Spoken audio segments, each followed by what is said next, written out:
चलो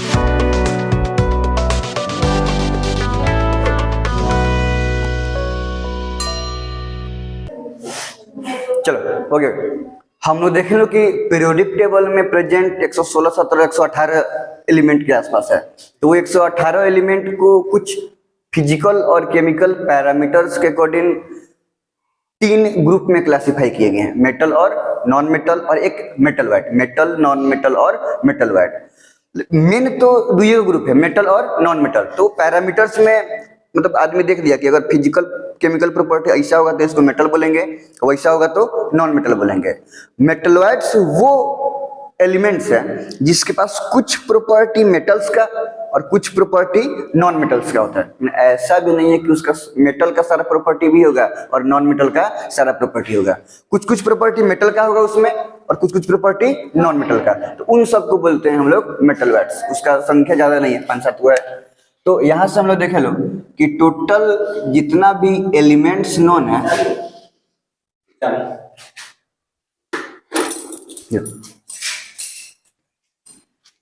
जितना भी एलिमेंट्स नोन है, ये एलिमेंट्स हम लोग कितना ग्रुप में क्लासिफाई किए गए हैं? 3 group, metal, non metal and metalloid. ये हो गया metals, non metals, metalloids. Metal की बात करें, प्रॉपर्टी के बारे में हम देखेंगे। जैसे कि एग्जांपल्स में एलिमेंट में सोडियम हो गया, पोटेशियम हो गया, एल्युमिनियम हो गया, फेरस हो गया, जिंक हो गया, गोल्ड हो गया। गोल्ड तो लड़की लोग का सबसे फेवरेट है गोल्ड। और एक सबसे इंपॉर्टेंट और ही सिल्वर। तो गोल्ड हो गया, सिल्वर हो गया, ये लड़की लोग का फेवरेट मेटल है। तो ये सब किस चीज का एग्जांपल? मरकरी हो गया। तो ये सब किस चीज का एग्जांपल हो जाएगा? मेटल्स का। नॉन मेटल की बात करें, ऐसा नहीं है कि मेटल ही हम लोगों के लिए यूजफुल है। सोना है, चांदी है तो यूजफुल है, और नॉन मेटल है तो यूजफुल नहीं है। नॉन मेटल्स भी यूजफुल है। बैठे हैं लोग सब, लकड़ी उकड़ी सब किस चीज का है? नॉन मेटल्स का है। हम लोग सांस लेते हैं लोग ऑक्सीजन, तो ऑक्सीजन क्या है? नॉन मेटल है। तो अगर नॉन मेटल की बात करें, कार्बन हो गया, नाइट्रोजन हो गया, ऑक्सीजन हो गया, ये सब कौन सा एलिमेंट हो गया? Non metal. सल्फर, फास्फोरस, सब का सब, सल्फर वल्फर फास्फोरस वगैरह सब का सब क्या आ जाएगा? Non metal. मेटलॉइड्स की बात करेंगे तो क्या था? ये बोरॉन हो गया, सिलिकॉन हो गया, जर्मेनियम, 5-7 हुआ है, जर्मेनियम हो गया। तो ये सब कौन सा एलिमेंट हो गया? मेटलॉइड्स। तो हम लोग देखें लोग metal, non metal and metalloids elements को क्लासिफाई किए गए हैं 3 ग्रुप में, metal, non metal and metalloids. जिसके पास कुछ पैरामीटर्स वाला वो सब प्रॉपर्टी है वो हो जाएगा मेटल्स, वो दूसरा है। तो ये सब ग्रेफाइट हो, डायमंड हो या आयोडीन हो, ये सब है तो नॉन मेटल। लेकिन नॉन मेटल में लस्टर प्रॉपर्टी का एक्सेप्शन है, क्योंकि नॉन मेटल तो है लेकिन वो नॉन लस्टरस नहीं है, लस्टरस है। नॉन मेटल होने के बावजूद ये क्या करता है कि शाइनी अपीयरेंस शो करता है, चमकता है। तो ये हो गया।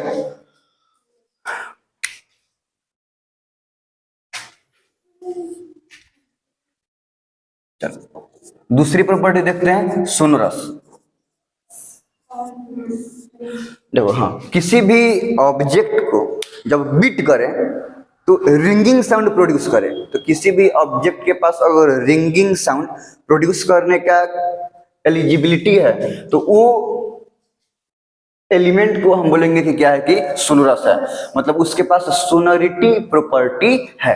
तो जनरली मेटल्स सोनरस होते हैं। मेटल्स को बीट करने पे रिंगिंग साउंड प्रोड्यूस होता है। मंदिर में क्या लगा रहता है? घंटी लगा रहता है। बीट करने पे बहुत दूर तक आवाज आता है और बहुत देर तक आवाज पूरा क्या करता है कि गूंजता है। तो मंदिर में घंटी रिंगिंग साउंड प्रोड्यूस करता है कि नहीं करता है? तो मंदिर के घंटी के पास जो प्रॉपर्टी है वो कौन सा प्रॉपर्टी है? साइकिल में घंटी जब हम लोग बजाते हैं लोग, तो साइकिल के घंटी से जो प्रॉपर्टी आती है वो कौन सा प्रॉपर्टी है ना? घर में मम्मी लोग जब खिसिया रहता है तो किचन में से जो थाली से आवाज आता है वो कौन सा प्रॉपर्टी है? नहीं है क्या? तो मेटल्स के पास सोनरस प्रॉपर्टी होता है, माने इनको पीटने पर रिंगिंग साउंड प्रोड्यूस करेगा, हाँ, बीटिंग।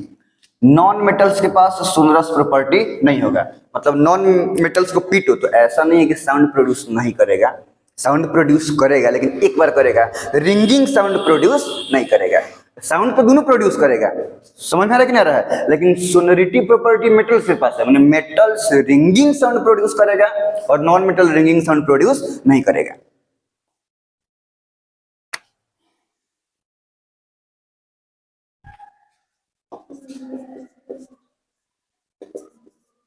डक्टाइल, देखो डक्टिलिटी एक प्रॉपर्टी है जिसमें किसी भी ऑब्जेक्ट को थिन वायर में कन्वर्ट कर दे, समझ में आ रहा है। तो किसी भी अगर एलिमेंट को थिन वायर में ड्रॉन कर दे, थिन वायर में ड्रॉ किया जा सकता है, तो हम बोलेंगे कि उसके पास डक्टिलिटी प्रॉपर्टी है। जैसे कि घर में इलेक्ट्रिसिटी में यूज होता है, देखा कॉपर का तार, तो वो अगर उसके पास डक्टिलिटी प्रॉपर्टी नहीं होता तो उसको थिन वायर में हम लोग कन्वर्ट नहीं कर सकते थे। एल्युमिनियम का तार आता है, घर में टाटी उटी बांधने में काम आता है, नहीं होता है। रील भी आता है किसी दूसरे एलिमेंट का, जैसे कॉपर का, गोल्ड का रील आता है, सिल्वर का रील आता है, रील समझ आ रहा ना, तो लपेटा हुआ ऐसे रील आता है। हाँ, तो अगर थिन वायर में कन्वर्ट नहीं किया जा सकता तो वो सब एलिमेंट का, वो कहने का मतलब ये है कि वो सब एलिमेंट में अगर डक्टिलिटी प्रॉपर्टी नहीं रहता तो वो सबको थिन वायर में कन्वर्ट नहीं किया जा सकता, समझ में आ रहा है ना। तो सब के जितने भी मेटल्स हैं, तो मेटल्स में क्या होता है कि डक्टिलिटी प्रॉपर्टी होता है, उनको थिन वायर में कन्वर्ट किया जा सकता है। लेकिन नॉन मेटल्स डक्टाइल नहीं होते हैं, इनमें डक्टिलिटी प्रॉपर्टी नहीं होता है। हमको नहीं पता है कि अभी तक कोई ऐसा नॉन मेटल है जिसके पास डक्टिलिटी प्रॉपर्टी है, जिस नॉन मेटल को थिन वायर में कन्वर्ट किया गया हो। चलो नेक्स्ट क्या हो जाएगा, कौन सा प्रॉपर्टी ले लो सब, मेलिएबिलिटी। मेलिएबल, देखो मेलिएबल का मतलब हुआ कि किसी भी ऑब्जेक्ट को पीट के थिन शीट में कन्वर्ट कर देना।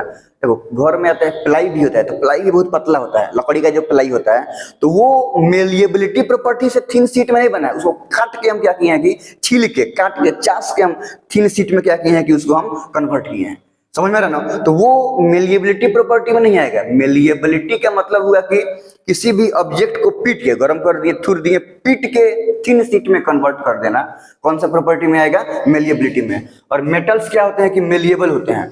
घर में जो ड्राम वराम बक्सा बनते हैं, तो टीन का थिन शीट होता है, या जो बॉक्स होता है, ट्रंक होता है, वो लोहा का थिन शीट होता है। ग्रिल उरिल लगता है तो वो किस चीज का थिन शीट है, लेकिन ये करकट उरकट आता है तो वो सब किस चीज का थिन शीट में कन्वर्ट किया हुआ है कि नहीं है। तो मेटल्स क्या होते हैं कि मेटल्स के पास मेलिएबिलिटी प्रॉपर्टी होता है, मतलब मेटल्स मेलिएबल होते हैं, इनको थिन शीट में कन्वर्ट किया जा सकता है।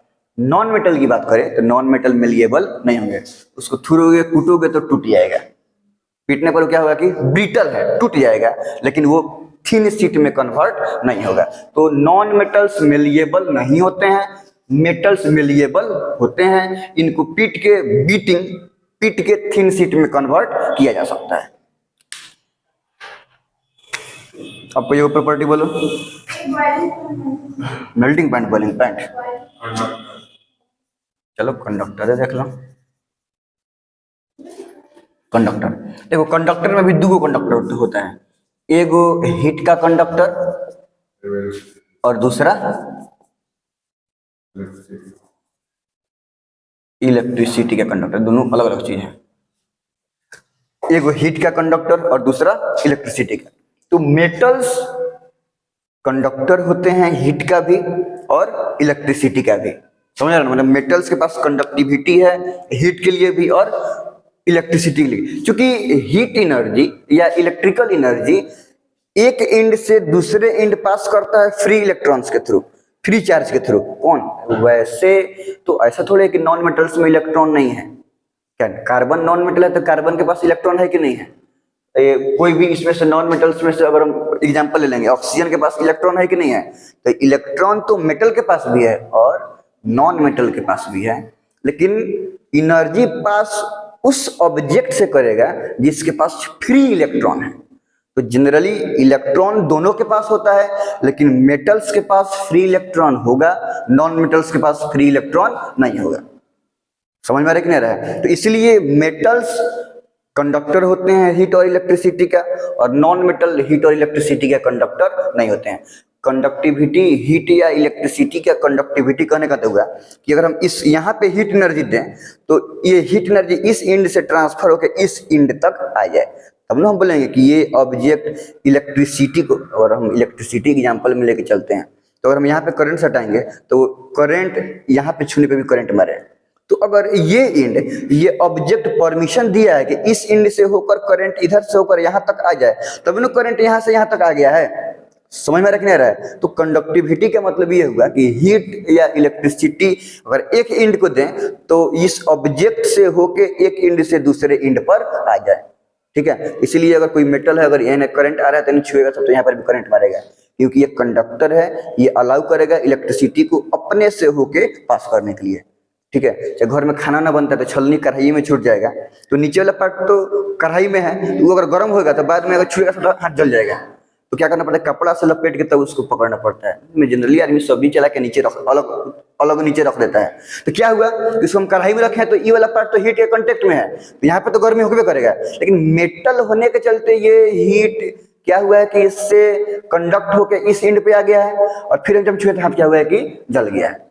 समझ में आ रहा है ना। तो जनरली मेटल्स हीट और इलेक्ट्रिसिटी का क्या होते हैं कि कंडक्टर होते हैं, नॉन मेटल्स हीट और इलेक्ट्रिसिटी का कंडक्टर नहीं होता है। एक इसमें एक्सेप्शन है और वो क्या है, ग्रेफाइट। ये भी एक कार्बन का एलोट्रोप्स है। ग्रेफाइट एक क्या है कि एक्सेप्शन है। ये ग्रेफाइट है तो नॉन मेटल, लेकिन ये इलेक्ट्रिसिटी का क्यों कंडक्टर है, क्योंकि इसके पास फ्री इलेक्ट्रॉन्स है। इलेक्ट्रिसिटी पास करने के लिए वो ये थोड़े देखेगा कि मेटल है कि नॉन मेटल है, फ्री इलेक्ट्रॉन है तो एनर्जी को पकड़ के वाइब्रेट करके एनर्जी को पकड़ के एक से दूसरे पे ट्रांसफर करते करते दूसरा एक एंड से दूसरा एंड तक लेके चला जाएगा, है कि नहीं है। तो किसी इलेक्ट्रिसिटी को पास करने के लिए, इलेक्ट्रिसिटी को क्या मतलब है कि वो ऑब्जेक्ट मेटल है कि नॉन मेटल है। इलेक्ट्रिसिटी को मतलब इस चीज से है कि इसके पास ट्रांसफर करने वाला एजेंट, एनर्जी को ट्रांसफर करने वाला एजेंट मौजूद है कि नहीं है। तो ग्रेफाइट में फ्री इलेक्ट्रॉन्स होता है, इसलिए बाकी सब प्रॉपर्टी तो ग्रेफाइट का नॉन मेटल्स का है, लेकिन कंडक्टर कंडक्टिविटी की बात करें तो फ्री इलेक्ट्रॉन्स होने के चलते ये नॉन मेटल होते हुए भी कंडक्टर का काम करता है। नॉन मेटल का जनरल प्रॉपर्टी क्या है कि कंडक्टिविटी नहीं शो करता है, कंडक्टर नहीं है, लेकिन ग्रेफाइट क्या है कि कंडक्टर है। तो इस प्रॉपर्टी के लिए ये नॉन मेटल का एक्सेप्शन है। नेक्स्ट प्रॉपर्टी चला जाए, हार्डनेस। तो हार्डनेस का मतलब कौन कितना मजबूत है, कौन कितना हार्ड है। तो मेटल की बात करें तो मेटल्स ज्यादा हार्ड होता है, मेटल के पास हार्डनेस ज्यादा है तो ज्यादा हार्ड होता है, और नॉन मेटल्स क्या होता है कि कम हार्ड होता है। मेटल्स के पास हार्डनेस क्या है कि कम है, तो ये लेस हार्ड होगा। अब एक्सेप्शन इसमें भी है, हाँ। अगर देखो मेटल जनरली क्या है, हार्ड ज्यादा है तो एक्सेप्शन में वो मेटल आएगा जिसके पास हार्डनेस कम है। तो क्या क्या हो जाएगा, सोडियम पोटेशियम, ये है तो मेटल लेकिन सॉफ्ट होता है, हार्ड नहीं। आसानी से किसी चाकू से उसको हम क्या कर सकते हैं कि सब्जी काटते हैं। लिथियम नहीं होता है, सीजियम। लिथियम सॉफ्ट नहीं होता है, लिथियम भी होता है, हो सकता है, हमको याद नहीं। हमको याद है sodium potassium caesium hardness, sodium and potassium है, हो सकता है नहीं भी हो सकता है, हमको उस पर ध्यान नहीं है। चलो, तो मेटल्स हार्ड ज्यादा होता है, एक्सेप्शन में क्या सोडियम और पोटेशियम, ये मेटल होते हुए भी ये हार्ड नहीं है, सॉफ्ट है। लेस हार्ड की बात करें तो नॉन मेटल्स के पास हार्डनेस कम है, नॉन मेटल्स ज्यादा हार्ड नहीं होता है। एक्सेप्शन की बात करें तो देखो जनरल प्रॉपर्टी में हम क्या बात कर रहे हैं कि नॉन मेटल्स का हार्डनेस कम है, तो इसका एक्सेप्शन क्या हो जाएगा कि वो नॉन मेटल्स जिसके पास हार्डनेस ज्यादा है, तो इसका क्या हो जाएगा, डायमंड। डायमंड, डायमंड खुश हो गई डायमंड सुन के विचार सोचने लगी। चल देखो, तो ये डायमंड क्या है तो नॉन मेटल लेकिन बहुत हार्ड होता है, मतलब ये अर्थ का one of the hardest substance है। समझ में आ रहा है ना, ये बहुत ज्यादा हार्ड होता है। नेक्स्ट प्रॉपर्टी की बात की जाए, क्या डेंसिटी। आ जाओ, डेंसिटी का मतलब होता है मास पर यूनिट वॉल्यूम, माने एक यूनिट वॉल्यूम में कितना मास है। अब अगर एगो इतना बड़ा गोल हमको पत्थर मिल जाए, एक बड़ा गोल इतना बड़ा स्माइली मिल जाए, स्माइली देखा है सब, तो दोनों का तो वॉल्यूम सेम है, पत्थर भी इतना बड़ा का इतना ही बड़ा का है और स्माइली भी इतना ही बड़ा का है। अंतर क्या है? इतना ही बड़ा का पत्थर में ज्यादा मास कॉन्सेंट्रेटेड है और इतना बड़ा का स्माइली में कंपेरेटिवली कम मास है। तो पत्थर वाला इतना बड़ा का बॉल का डेंसिटी ज्यादा होगा और स्माइली वाला का डेंसिटी कम होगा। तो एक यूनिट वॉल्यूम में कितना मास प्रेजेंट है इसी को बोलते हैं हम क्या? डेंसिटी। ठीक, डिटेल में बात करेंगे इस पे। तो अगर डेंसिटी की बात करें तो मेटल की डेंसिटी क्या होती है? ज्यादा, और नॉन मेटल की डेंसिटी क्या होती है? कम। एक्सेप्शन में वही सब आ जाएगा। डेंसिटी क्या है कि एक्सेप्शन की बात करें तो इस सब में भी वही एक्सेप्शन आ जाएगा, सोडियम, पोटेशियम। और इसकी बात करें तो इसके एक्सेप्शन में भी वही एक्सेप्शन आ जाएगा, डायमंड। हार्ड होता है ना, डेंसिटी इसके बहुत ज्यादा होगा। नेक्स्ट की बात करें, बोलो क्या? Boiling point. चलो, melting point and boiling point एक बार कर देते हैं। एमपी के मतलब मेल्टिंग पॉइंट और बीपी के मतलब बॉइलिंग पॉइंट। तो मेल्टिंग पॉइंट और बॉइलिंग पॉइंट, देखो मेल्टिंग पॉइंट क्या है? वो टेम्परेचर जिसपे कोई भी सॉलिड मेल्ट कर जाए, सॉलिड कन्वर्ट हो जाए लिक्विड में, उस टेम्परेचर को क्या बोलेंगे हम लोग? Melting point. जिस टेम्परेचर पे कोई सॉलिड लिक्विड में कन्वर्ट हो जाए उसको बोलते हैं मेल्टिंग पॉइंट, और जिस टेम्परेचर पे कोई लिक्विड गैस में कन्वर्ट हो जाए वो टेम्परेचर को बोलेंगे हम लोग बॉइलिंग पॉइंट। ठीक, तो जनरली मेटल्स का मेल्टिंग एंड बॉइलिंग पॉइंट ज्यादा होता है। मेल्टिंग एंड बॉइलिंग पॉइंट ज्यादा होता है, मतलब वो ज्यादा टेम्परेचर पे ज्यादा हीट एनर्जी खाएगा तब वो सॉलिड से लिक्विड में कन्वर्ट होगा एंड लिक्विड से गैस में कन्वर्ट होगा। और नॉन मेटल्स का मेल्टिंग एंड बॉइलिंग पॉइंट क्या होगा कि कम। तो इसमें मोर कर देते हैं, मेल्टिंग एंड बॉइलिंग पॉइंट होगा ज्यादा और इसमें मेल्टिंग एंड बॉइलिंग पॉइंट होगा कम। एक्सेप्शन आता है इसमें मेटल्स में, हाँ मेल्टिंग पॉइंट का एक्सेप्शन है। किसका एक्सेप्शन है? मेल्टिंग पॉइंट का एक्सेप्शन है कि सीजियम, गैलियम, हाँ वो भी आ जाएगा, सीजियम और भी सारा है, तो ये सब का मेल्टिंग पॉइंट कम होता है। मतलब सीजियम का तो मेल्टिंग पॉइंट इतना कम होता है कि इसे हाथ पे रख दो तो क्या होगा कि सॉलिड से लिक्विड में कन्वर्ट हो जाएगा, पिघल जाएगा। अब फिर अगर नीचे रख दो तो मतलब बिछावन पे अगर गिरे चाहे कहीं जगह पे गिरे तो वहां पे फिर सॉलिड में कन्वर्ट हो जाएगा। फिर हाथ पे रखो तो फिर क्या हो जाएगा? लिक्विड में। क्यों? क्योंकि हाथ पे रखने पे हाथ से हीट एनर्जी को गेन करेगा और उतना ही हीट एनर्जी में सीजियम कन्वर्ट हो जाएगा सॉलिड से लिक्विड में। तो ये सब सीजियम, गैलियम, ये सब वो मेटल है जिसका मेल्टिंग पॉइंट बहुत ही कम होता है। तो एक्सेप्शन हो गया। और दूसरा बोलो, ऑब्जेक्ट का स्टेट ऑफ मैटर में हम लोग पढ़ते हैं। लोग टोटल कितना स्टेट होता है? 3 गो, सॉलिड, लिक्विड और गैस। तो स्टेट की बात करेंगे तो मेटल्स जनरली कौन से स्टेट में होते हैं? सॉलिड होते हैं, लिक्विड नहीं होगा, गैस नहीं होगा। हाँ एक लिक्विड होता है, लिक्विड में सिर्फ और सिर्फ एगो है और वो कौन सा है? मरकरी। तो ये पढ़ते हैं, ये मरकरी एक ऐसा एलिमेंट है, तो मरकरी एक ऐसा मेटल है जो किस चीज में होता है? लिक्विड स्टेट में होता है। बाकी मरकरी को छोड़ दें तो सारा का सारा मेटल्स कौन से स्टेट में होगा? सॉलिड स्टेट में। तो all metals are present in solid state except mercury. Mercury को छोड़कर सबका सब मेटल्स कौन से स्टेट में होगा? सॉलिड स्टेट में। नॉन मेटल की बात करें तो नॉन मेटल सॉलिड स्टेट में भी होता है, लिक्विड स्टेट में भी होता है और गैस स्टेट में भी होता है। सॉलिड की बात करें, सॉलिड में कौन सा होगा? कार्बन की अगर हम बात करें तो कार्बन का सबकी चीज में होगा। गैस में, सॉलिड में कार्बन डाइऑक्साइड गैस होता है। खाली कार्बन की बात करें तो डायमंड हो गया, ग्रेफाइट हो गया, बकनिस्टर फ्लोरीन हो गया, नहीं ये सब लकड़ी उकड़ी में सब क्या मौजूद है? कार्बन में मौजूद है। तो कार्बन कौन सा स्टेट में होगा? सॉलिड स्टेट में होगा। लिक्विड में बात करें, ब्रोमीन, ये भी एक इंपॉर्टेंट है। हम लोग पढ़ते हैं कि ब्रोमीन एक ऐसा नॉन मेटल है। कैसे हम पढ़ते हैं कि मरकरी एक ऐसा मेटल है जो लिक्विड स्टेट में होता है, वैसे ही ब्रोमीन एक ऐसा नॉन मेटल है जो लिक्विड स्टेट में होता है। गैस की बात करें तो जितने भी नाइट्रोजन पढ़ते हो, ऑक्सीजन पढ़ते हो, हाइड्रोजन पढ़ते हो, ये सब वो नॉन मेटल है। जन कौन सा स्टेट में है? गैसियस। तो ये मोस्टली सॉलिड स्टेट में होगा, एक मरकरी लिक्विड स्टेट में होगा, बाकी नॉन मेटल सॉलिड लिक्विड और गैस तीनों के तीनों स्टेट में होगा। हाँ, bromine is the only non metal जो लिक्विड स्टेट में होता है। ठीक, नेक्स्ट के मतलब हम लोग क्या देख रहे थे लोग कि दो या दो से ज्यादा मेटल के होमोजेनियस मिक्सचर को हम बोलते हैं एलॉय।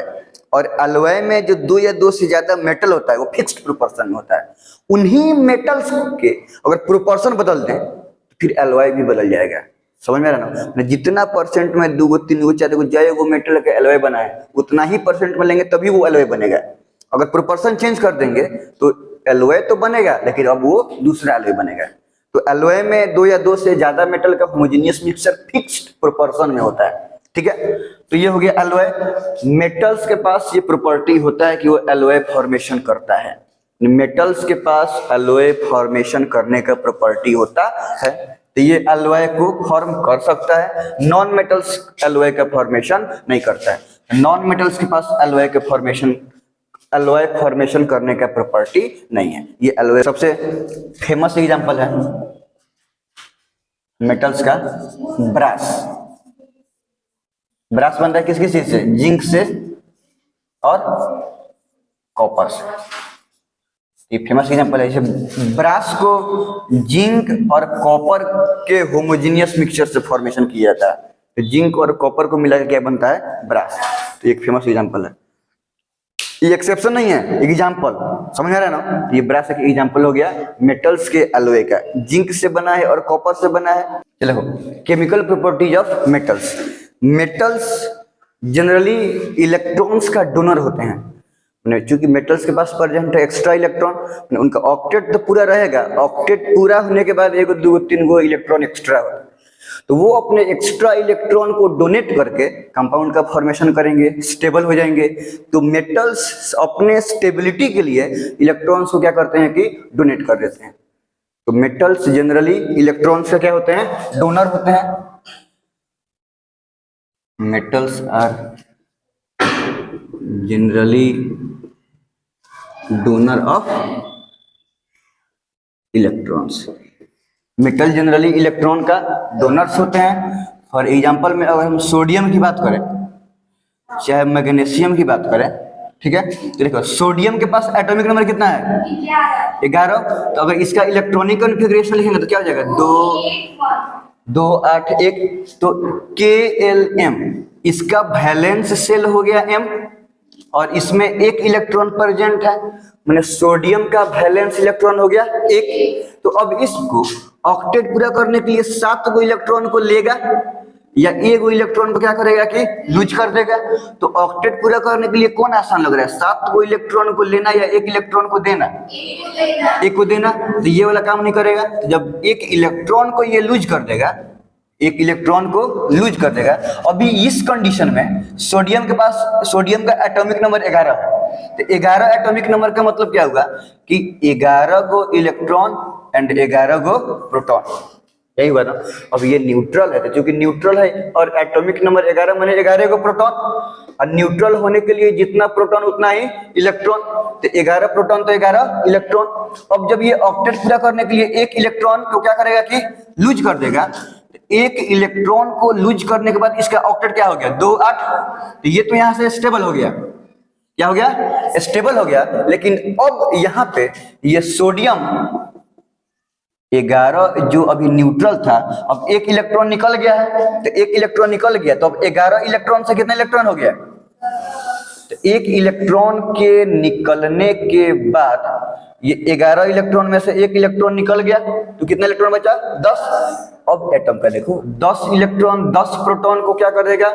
न्यूट्रल कर देगा, और बच गया प्रोटॉन। तो अब यहाँ पे इस सोडियम पे 1 पॉजिटिव चार्ज क्या होगा कि आ जाएगा। तो इस तरीके से मेटल्स क्या करते हैं? इलेक्ट्रॉन्स को डोनेट करते हैं, और इलेक्ट्रॉन्स को डोनेट करके इसके ऊपर कौन सा चार्ज आता है? Positive charge. तो मेटल्स नेचर में कैसे होते हैं? Electropositive. Electropositive.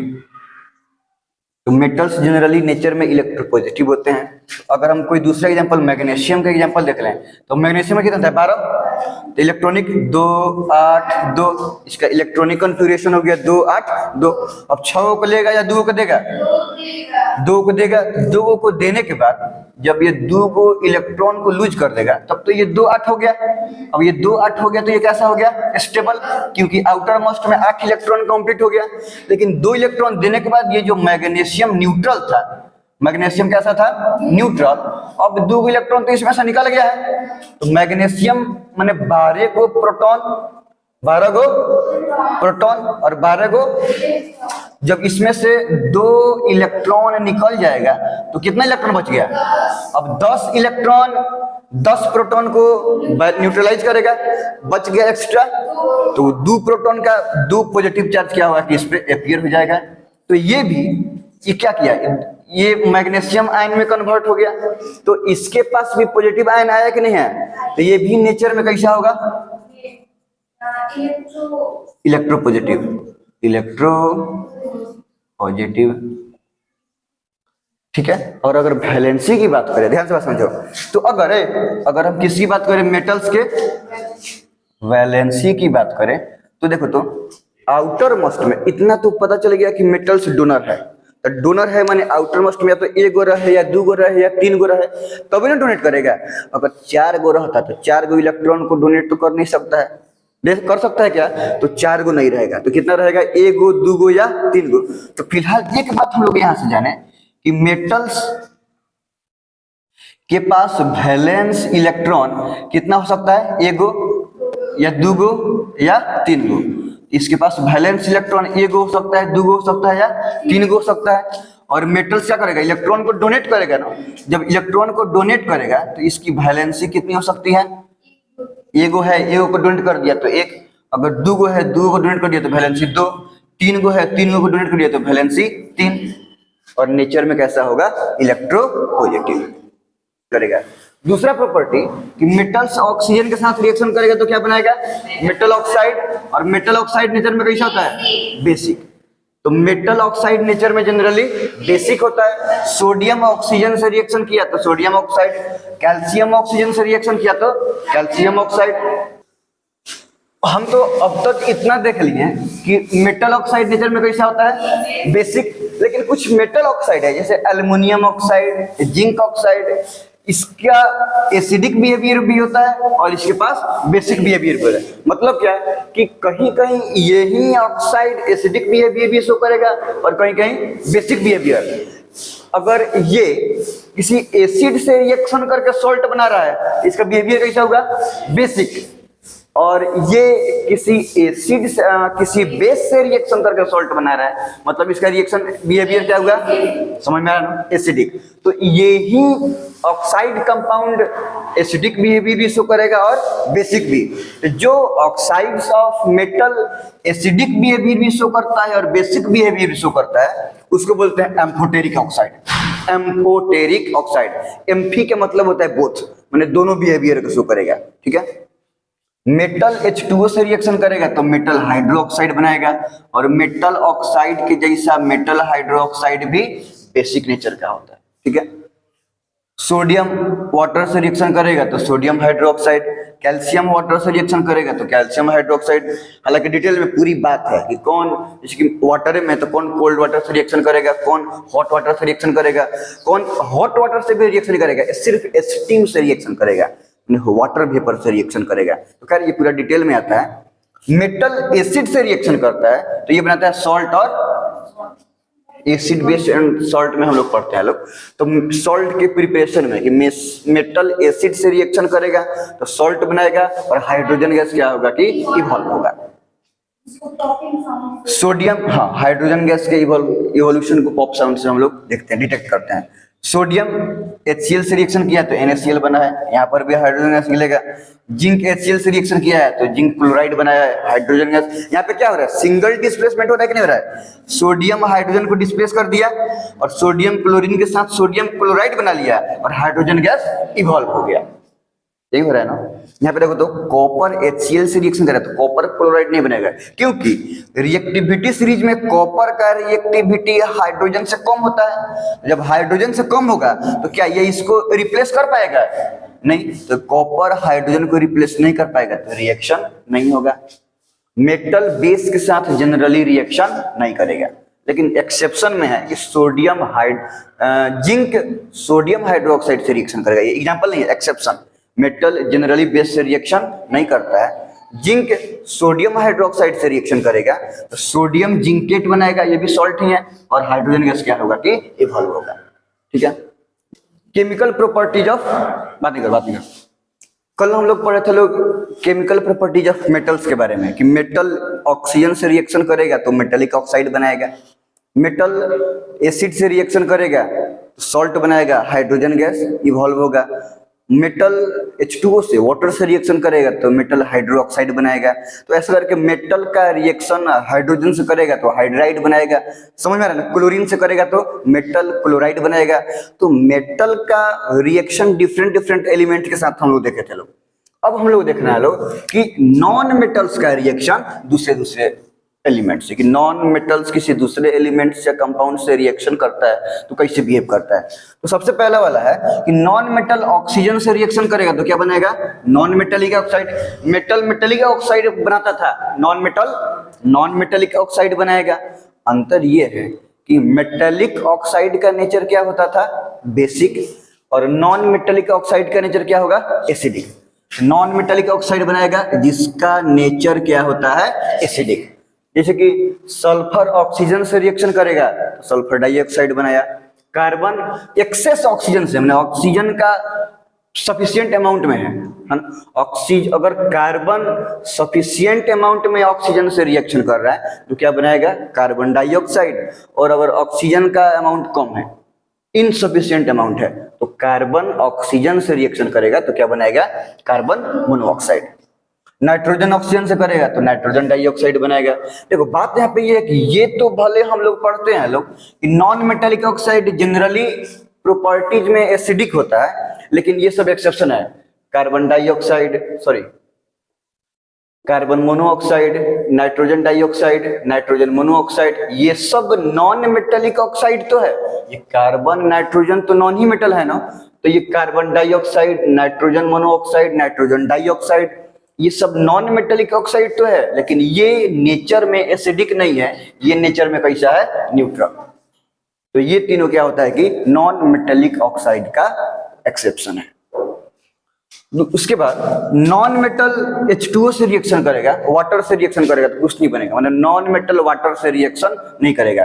Chemical reaction non metal का वाटर के साथ नहीं होगा, घुल जाएगा। हम लोग पढ़ते हैं लोग कि वाटर में ऑक्सीजन डिजॉल्व हो जाता है। एक्वेटिक एनिमल रेस्पिरेशन के लिए जो ऑक्सीजन लेते हैं वो कहाँ से ऑक्सीजन आता है? जो वाटर में डिजॉल्व ऑक्सीजन होता है उसी ने ऑक्सीजन को यूज करते हैं अपने रेस्पिरेशन के लिए। तो वाटर में डिजॉल्व ऑक्सीजन, वाटर में घुला हुआ है, सॉल्यूबल फॉर्म में है, रिएक्शन किए हुए नहीं है, वाटर से रिएक्शन करके उसमें नहीं है, वाटर में डिजॉल्व होके उसमें प्रेजेंट है। ठीक है, तो नॉन मेटल्स कुछ कुछ है जो वाटर में डिजॉल्व हो जाएगा लेकिन रिएक्शन नहीं करेगा। तो नॉन मेटल वाटर के साथ रिएक्शन नहीं करेगा, नॉन मेटल बेस के साथ रिएक्शन नहीं करेगा, एसिड के साथ भी नॉन मेटल एसिड के साथ रिएक्शन नहीं करेगा। लेकिन कुछ एक्सेप्शनल रिएक्शन है जिसमें देखो सल्फर क्या है? नॉन मेटल, और ये क्या हो गया हमारे पास? Nitric acid. HNO3 को क्या बोलेंगे? Nitric acid. तो सल्फर नाइट्रिक एसिड से रिएक्शन करेगा तो सल्फ्यूरिक एसिड बनाएगा, नाइट्रोजन डाइऑक्साइड बनाएगा और H2O बनाएगा। ठीक है, तो ये एक एक्सेप्शनल रिएक्शन है। जनरली तो नॉन मेटल एसिड के साथ रिएक्शन नहीं करेगा, लेकिन ये सल्फर का और नाइट्रिक एसिड का रिएक्शन एक्सेप्शनल है, जिसमें ये sulphur non metal nitric acid के साथ रिएक्शन कर रहा है। तो ये सब बन रहा है। नॉन मेटल क्लोरीन के साथ रिएक्शन बनेगा तो नॉन मेटल क्लोराइड बनाएगा। जैसे P4 फास्फोरस क्लोरीन के साथ रिएक्शन किया तो PCl3 बनाया, फास्फोरस ट्राइक्लोराइड। फास्फोरस के साथ कई क्लोरीन के आइटम है? 3 गो, तो फास्फोरस ट्राइक्लोराइड। हाइड्रोजन क्लोरीन के साथ रिएक्शन करेगा तो क्या बनाएगा? Hydrogen chloride, hydrochloric acid. ठीक है, ये तो हम लोग को पता है।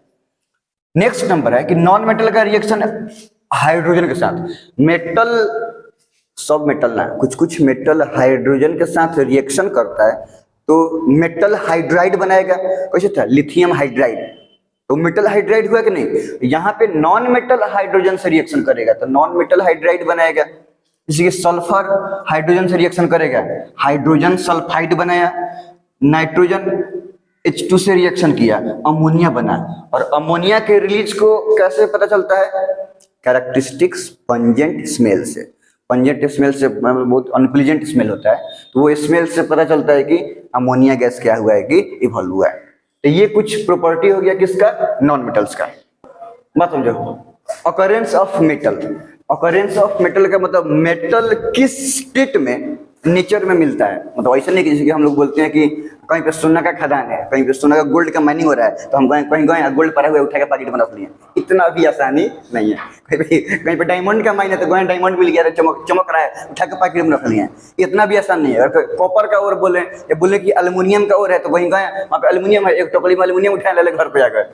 इतना आसान नहीं है। और है मतलब वहां पे वो मेटल मिल रहा है, लेकिन ऐसा नहीं है कि जिस स्टेट में हम उसको यूज करते हैं, है ना, उस मेटल के जिस फेज में हम यूज करते हैं वो उसी तरीका से हो, ऐसा कुछ जरूरी नहीं है। मतलब ऐसा होता ही नहीं है। वो पूरा उसके साथ बहुत सारा डस्ट पार्टिकल्स रहेगा, वो किसी दूसरे मेटल्स नॉन मेटल से रिएक्शन करके वो कुछ और कंपाउंड के फॉर्म में रहेगा, है ना। उसमें बहुत सारा अमेलगम रहता है, वेस्ट मटेरियल्स रहता है। एक तो उसको एक्सट्रैक्शन करना बहुत डिफिकल्ट होता है, वो निकाल भी लो, साफ सुथरा भी कर दो, फिर वो किसी दूसरा मेटल से किसी दूसरा एलिमेंट से कंबाइन करके किसी दूसरे फॉर्म में है। और फिर हम क्या करते हैं कि वहां से उसको प्यूरिफाई करते हैं, रिफाइन करते हैं, तब जाके हमको रॉ मटेरियल मिलता है। समझ में आ रहा है। फिर उसको और भी ज्यादा रिफाइन करेंगे और भी अल्ट्रा प्योर मेथड से रिफाइन करेंगे, तब जाके हमको मिलेगा प्योर मेटल। और देन उस मेटल को हम जिस फॉर्म में जिस शेप में कन्वर्ट करना है, उस फॉर्म या उस शेप में कन्वर्ट करके हम उसको जिस भी तरीके से मन करेगा उस तरीके से हम उसको यूज करेंगे, मतलब उसके प्रॉपर्टी के बेसिस पे। ठीक है। तो ऑकरेंस ऑफ मेटल, नेचर में मेटल दो तरीका से मिलता है, एक फ्री स्टेट में और एक कंबाइंड स्टेट में। अगर रिएक्टिविटी सीरीज के बारे में बात करें तो रिएक्टिविटी सीरीज में जो सबसे टॉप पे रहता है, ऊपर रहता है, वो हाईली रिएक्टिव मेटल्स है। जो बीच में रहता है वो मॉडरेटली रिएक्टिव, और जो सबसे नीचे रहता है वो लिस्ट। सबसे ऊपर की बात करें तो सोडियम हो गया, पोटेशियम हो गया, कैल्शियम हो गया, ये सब सबसे ऊपर है। तो ये सब कौन सा रिएक्टिव मेटल होगा, सबसे ज्यादा रिएक्टिव मेटल होगा हाईली रिएक्टिव मेटल। जो बीच में है, फेरस हो गया, कॉपर हो गया, एल्युमिनियम हो गया, जिंक हो गया, ये सब बीच में है। ये सब बीच में, तो ये सब कौन सा रिएक्टिव हो गया, मॉडरेटली रिएक्टिव। और जो सबसे नीचे है, जो गोल्ड हो गया, मरकरी हो गया, प्लेटिनम हो गया, तो ये सब हो गया लिस्ट रिएक्टिव। ठीक है, ध्यान से बात समझो। तो अगर हम बोलते हैं कि लिस्ट रिएक्टिव, मतलब वो इजिली किसी के साथ कॉम्बिनेशन नहीं करेगा और किसी के साथ इजिली रिएक्शन नहीं करेगा। अब भाई गोल्ड है तो गोल्ड क्या है, एकदम लिस्ट रिएक्टिव है। समझ में आ रहा है ना। इसी सबको गोल्ड, सिल्वर, प्लेटिनम को हम लोग बोलते हैं नोबल मेटल। मेटल तो है लेकिन वो किसी से रिएक्शन ही नहीं करता है, इसलिए उसको बोलते हैं हम लोग नोबल मेटल। तो वो क्या, अब वो जहां कहीं पर भी है, ऑक्सीजन से रिएक्शन करेगा नहीं, एसिड से रिएक्शन करेगा नहीं, H2O से रिएक्शन, नेचर में क्या क्या मिलता है उसी सबसे ना रिएक्शन करेगा। ये सबसे रिएक्शन नहीं करेगा तो वो जनरली फ्री स्टेट में होगा। मतलब रिएक्टिविटी सीरीज में जो मेटल सबसे बॉटम में होता है, लिस्ट रिएक्टिव होता है, वो जनरली किसी से रिएक्शन नहीं करेगा। और जब किसी से रिएक्शन नहीं करेगा तो वो कंबाइंड स्टेट में ना होके फ्री स्टेट में रहेगा। तो फ्री स्टेट वाले मेटल कौन से हो जाएंगे, very less reactive metals. Gold हो गया, सिल्वर हो गया, प्लेटिनम हो गया, मरकरी, ये सब वो मेटल है जो नेचर में कौन से स्टेट में मिलते हैं, फ्री स्टेट में। अब जैसे मान लो जो हाईली रिएक्टिव है तो आसानी से किसी से रिएक्शन कर लेगा, और जो मॉडरेटली रिएक्टिव है आसानी से ना सही, कुछ कंडीशन रिक्वायर्ड ही सही, लेकिन रिएक्शन करेगा। ठीक है। तो जो हाईली रिएक्टिव मेटल है और मॉडरेटली रिएक्टिव है वो मिलता है हमको कंबाइंड स्टेट में। ये अपना इन्वायरमेंट में कितना चीज है ना, एसिड है, बेस है, सॉल्ट है, एयर है, वाटर है, बहुत सारा चीज है। तो वो सबसे वो क्या कर लेगा कि रिएक्शन करके किसी कंपाउंड के फॉर्म में मिलेगा। तो ये सब मेटल जो हाईली रिएक्टिव और मॉडरेटली रिएक्टिव है वो फ्री स्टेट में ना मिलेगा, वो कौन सा स्टेट में नेचर में मिलता है, कंबाइंड स्टेट में। जैसे सोडियम, एल्युमिनियम, कॉपर, हर वो मेटल जो हाईली और मॉडरेटली रिएक्टिव है। ठीक है, तो अब हम लोग को पढ़ेंगे कि इन सब मेटल्स को जो फ्री स्टेट में मिलता है वो भी, और जो कंबाइन स्टेट में मिलता है वो भी, कैसे क्रस्ट में से हम माइनिंग करके उस मेटल को एक्सट्रैक्ट करते हैं। तो अब हम मिनरल्स मसाज बारे में देखो, मिनरल्स बात समझो, मिनरल्स क्या है? Substance containing metal found in earth crust called minerals. जो कुछ भी सब्सटेंस अर्थ क्रस्ट में मिलता है जिसमें मेटल्स होता है, तो कोनो भी मेटल्स को रखे, लेकिन वो रखे जो सब्सटेंस अर्थ क्रस्ट में रहेगा जिसमें मेटल्स रखता है, तो वो सब्सटेंस को हम क्या बोलते हैं?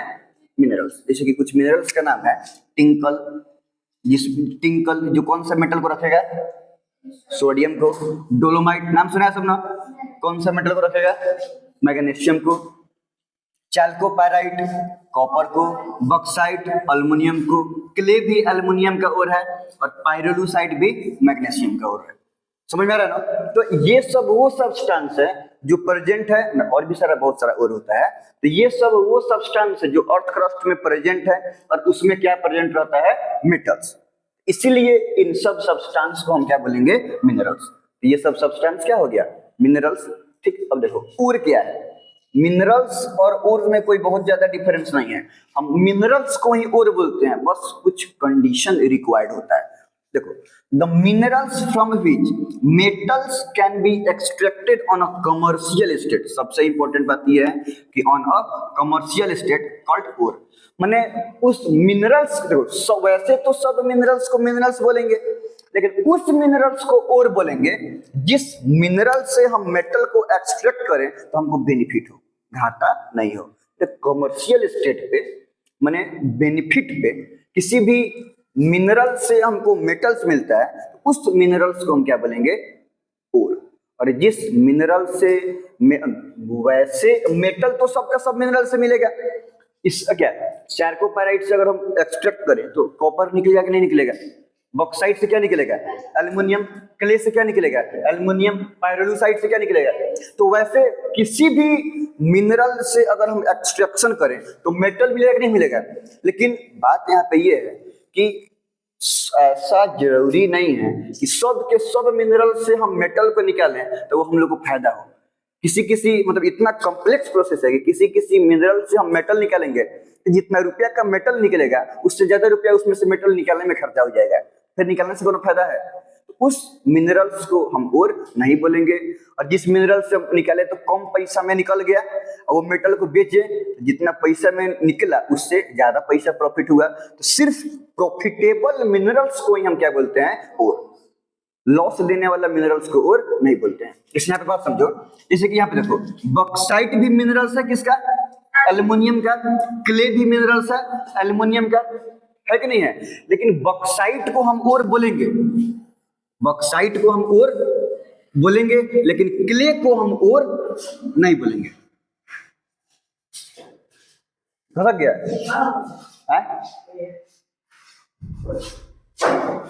हनुमान जी जैसे उठाते हैं ऐसे ऐसे रख देना चाहिए।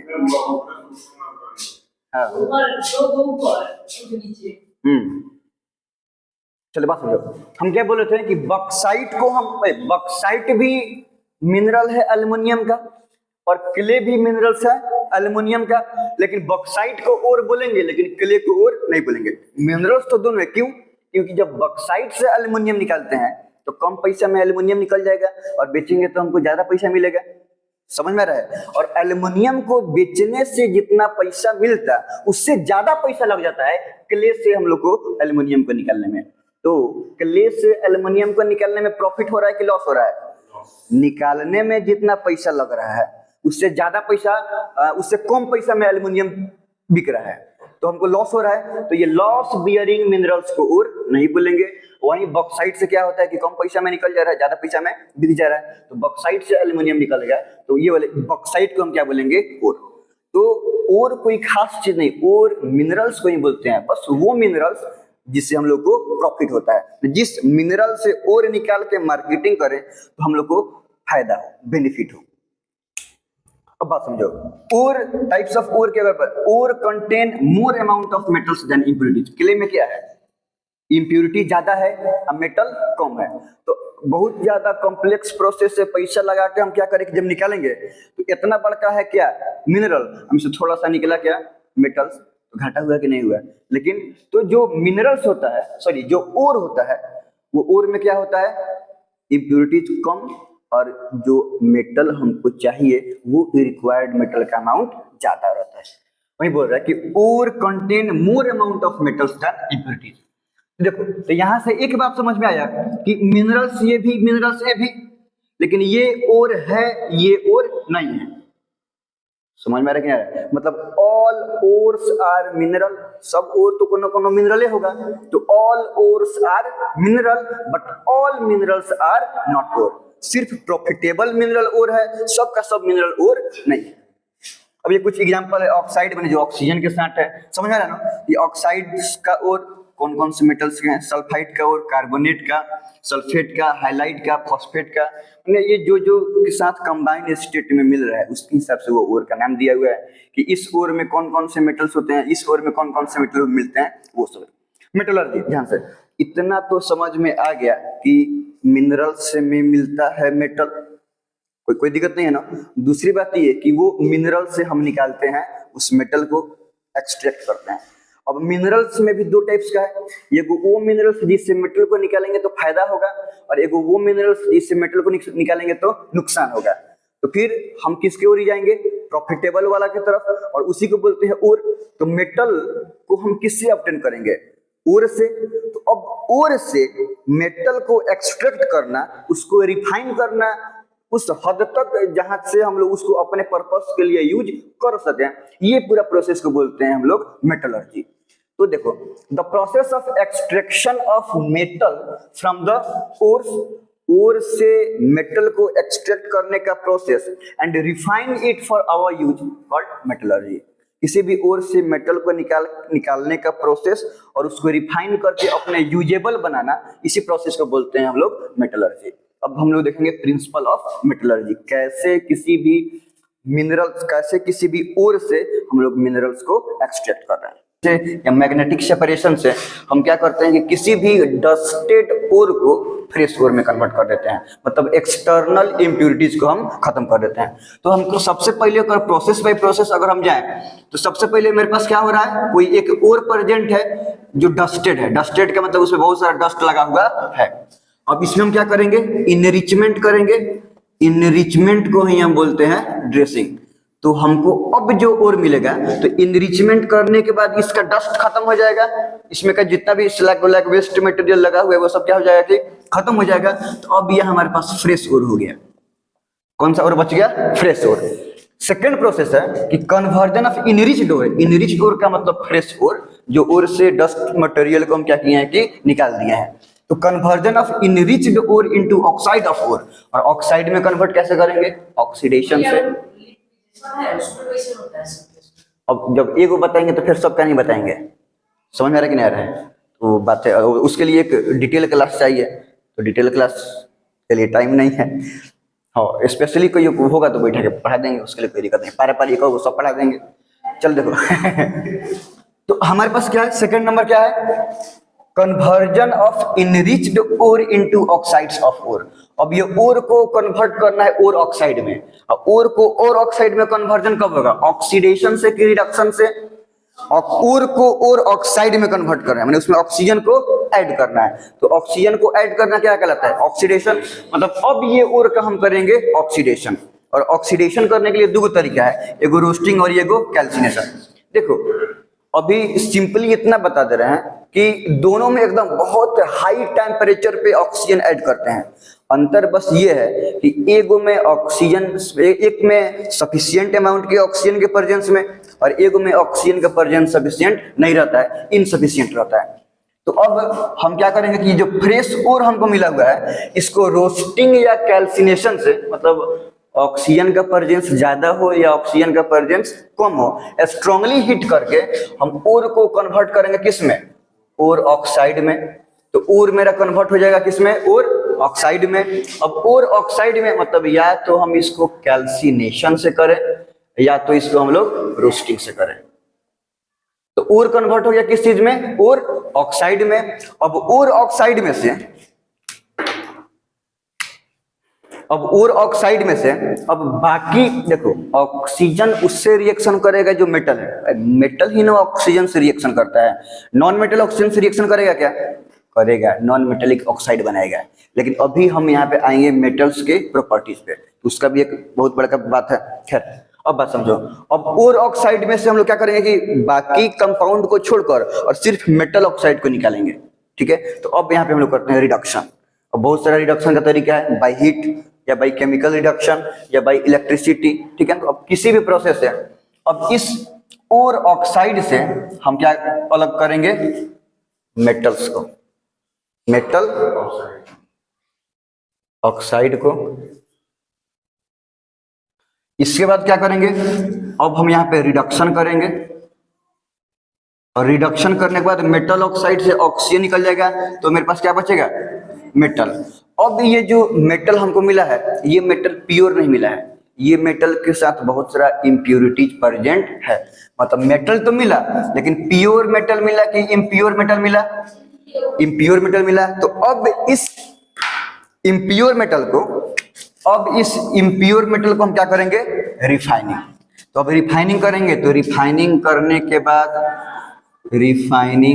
के बाद हमको मेटल मिल जाएगा, और ये कैसा मेटल मिलेगा? हम लोग को प्योर मेटल मिलेगा।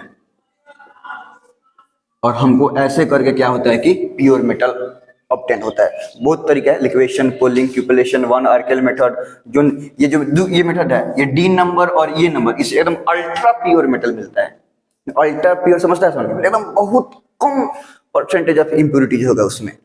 तो ये वन आर्केल मेथड और जोन रिफाइनिंग मेटल से अल्ट्रा प्योर मेटल मिलता है। तो ये कुछ तरीका है कि ओर को इनरिच करके डस्टेड को हटा के हम फ्रेश ओर में कन्वर्ट कर दिए, एक्सटर्नल इम्प्योरिटीज को हटा दिए। उसके बाद से कैल्सिनेशन या रोस्टिंग करके, बेसिकली ऑक्सीडेशन करके और ऑक्साइड में कन्वर्ट किए, ठीक है। उसमें से मेटल ऑक्साइड को रिड्यूस करके मेटल को ऑब्टेन किए।